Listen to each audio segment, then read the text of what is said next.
Hi, this is Jill. I'm going to do a few short videos about backpacking gear, and my goal with this is to just give you an idea of the decision-making process that I've gone through in deciding the types of gear to carry, and I hope that helps you in your decision-making process as well.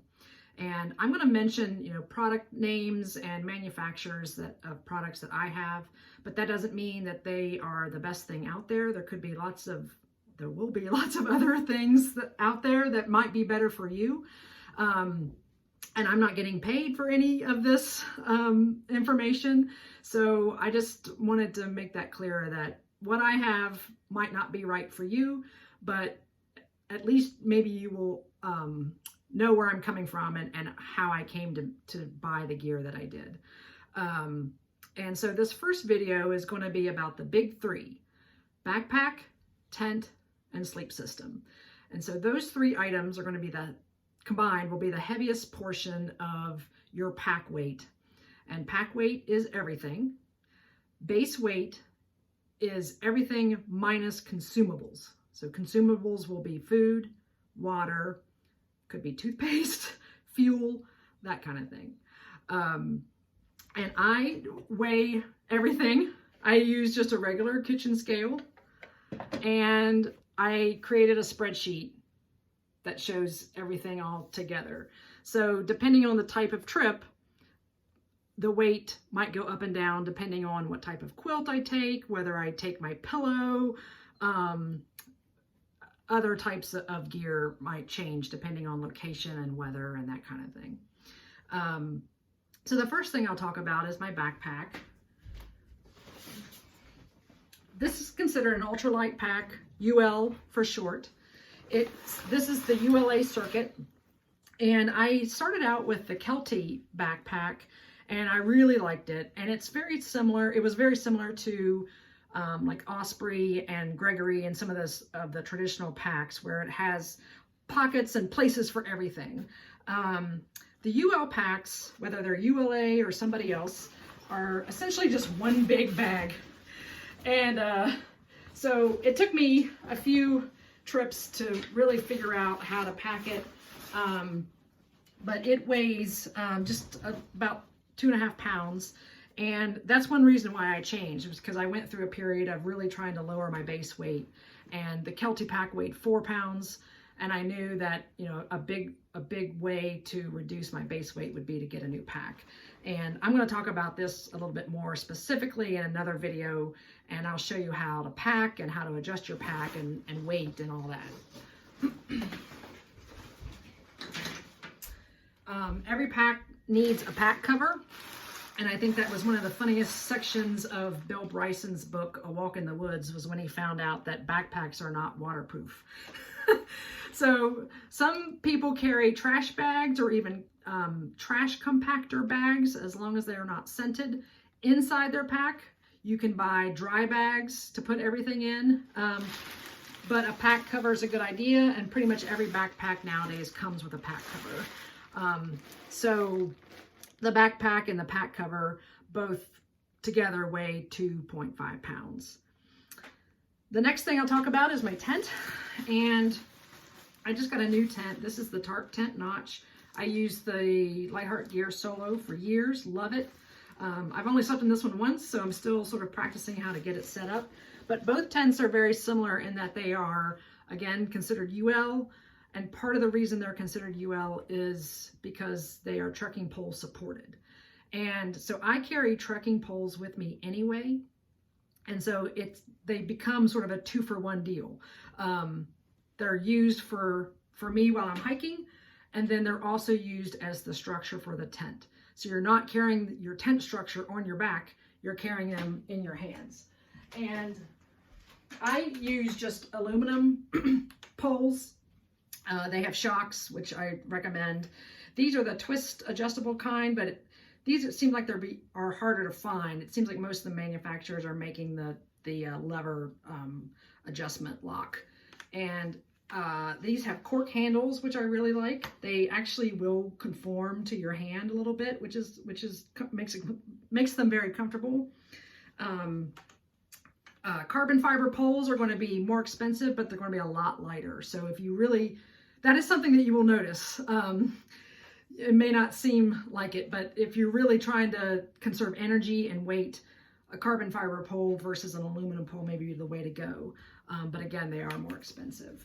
That's the thing with the UL stuff is you end up paying more for it. So it's becomes a judgment call sometimes, or you know, deciding what's most important for you. The other thing to keep in mind with packing and what you might bring on a trip is that a lot of it has to do with fear. So you want to make sure that you bring everything that you absolutely need to keep yourself alive. And anything else has to do with fear and comfort. So I bring this up because the new tent that I have only needs 4 stakes to put it into the ground, but there is a place at the top of the tent to add additional guy line. So if it was a windy night or windy conditions, you could stake it out in more places to keep it more stable. And because I've had a tent in the past blow away in the middle of the night, I guess the fear for me is bringing in extra stakes, bringing extra guy line, which guy line comes in handy even if you need to dry stuff out or other kinds of situations on the trail. And this is nice because it's reflective. So the little white dots that you see on it will reflect in your headlamp at night. So those things I do bring. And then tents do require ground cloth, and this is a piece of Tyvek that came with the tent, and it is really lightweight, so it's nice to put down the ground cloth first. Sometimes I will lay down on it to see if I like the position, and if I don't, I'll move it around and then set up the tent on top of this. And so my tent, the stakes, the ground cloth, all that weighs about 2 pounds. So that's where the weight savings comes in. And again, a lot of it has to do with the structure of the tent being poles in your hand rather than poles in your pack. And then the last thing today is the sleep system. And so I use what's called a self-inflating pad. And so it's got foam inside, and then you blow air in around it.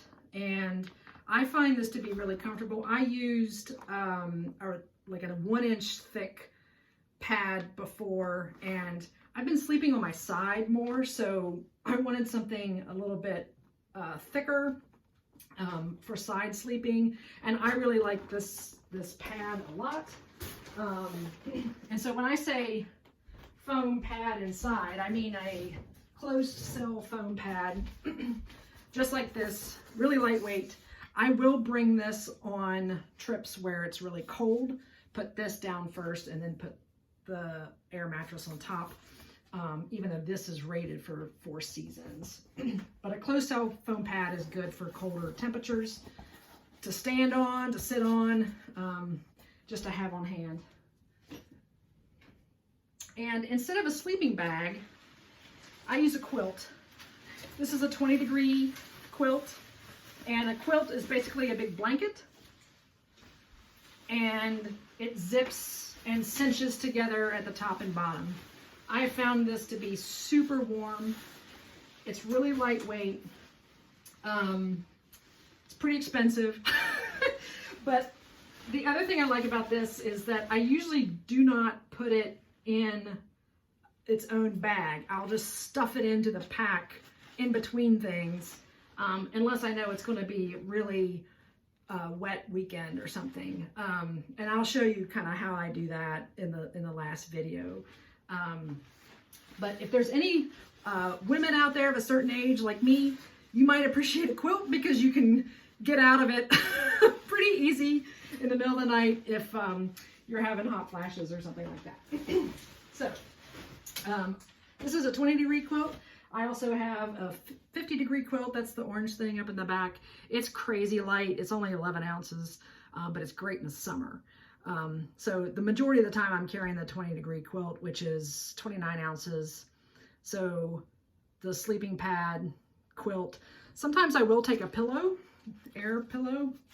But what you can do instead of that, because this is almost 3 ounces, you can, like, if your clothes bag, and we'll talk about that in another video, will sort of look like this. You can use this as a pillow.